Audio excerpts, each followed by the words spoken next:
Chag Sameach à tous et à toutes.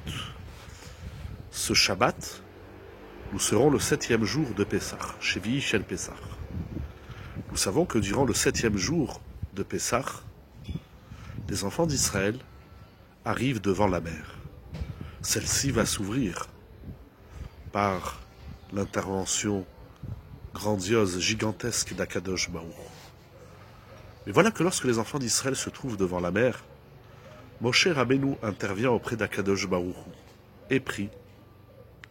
Akadosh Baruch lui dit, comme vous pouvez le voir dans Shemot, au chapitre 14, verset 15, Akadosh Baruch lui dit, Matitsak Elai, pourquoi cries-tu, pourquoi pries-tu?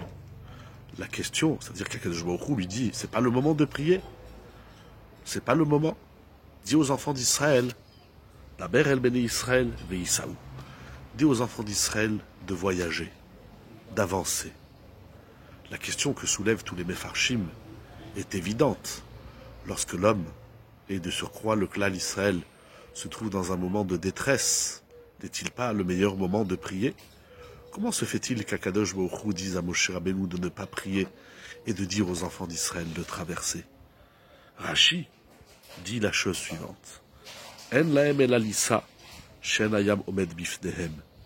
Ce n'est pas le moment de prier. Ils n'ont qu'à voyager, parce que la mer ne va pas se tenir devant eux. Pourquoi? Kedai zechut avotehem vehem. Le mérite de leur père et leur propre mérite fera que la mer s'ouvrira. Quel est le mérite des enfants d'Israël? Rachidi ve'aimuna sheiminubi ve'yatzou. La foi qu'ils ont eue en moi de sortir d'Égypte, de me suivre dans le désert, cette foi-là, cette émouna, fera que ve'yatzou likroa lahem etayam. Alors la mer s'ouvrira. Il dit Rabbi Yerucham, dans son livre extraordinaire, Da'at Torah, nous voyons d'ici que la prière n'est pas le plus haut niveau que le clan Israël que l'homme peut atteindre. La tfila s'inscrit dans les lois de la nature. Prier, c'est demander à Akadosh Baruch Hu qu'il intervienne dans le monde du Teva, dans le monde de la nature, à développer. Mais nous voyons ici qu'il y a une notion supérieure qui s'appelle la Emouna. Lorsqu'on a de la Emouna, on voyage, on suit la voie d'Akadosh Baruch Hu. Qu'est-ce que ça veut dire? Parce que lorsqu'on a de la Emouna, de la foi en Dieu, nous constatons que rien dans le monde n'est une barrière. Rien n'existe. Si on prie, c'est qu'on donne du sens à ce qui se trame autour de nous. Et on demande à Akadosh Baruch Hu de nous aider à l'intérieur de ce système. Mais la Emouna, je vais vous le lire dans les mots magnifiques de Rabbi Yerucham. Mais kol ze dafka be'olam hateva. La tfila, la prière s'inscrit dans le monde du Teva. Aval be'olam shelemala min hateva.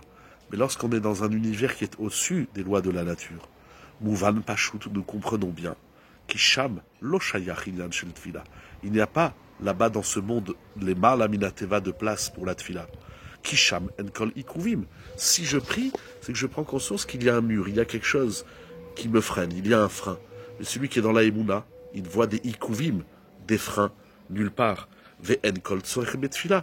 Il n'a donc plus besoin de prier. C'est tout simplement incroyable et extraordinaire.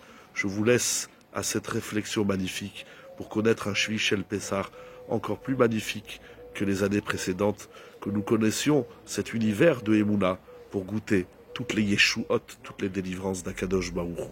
Chag Sameach.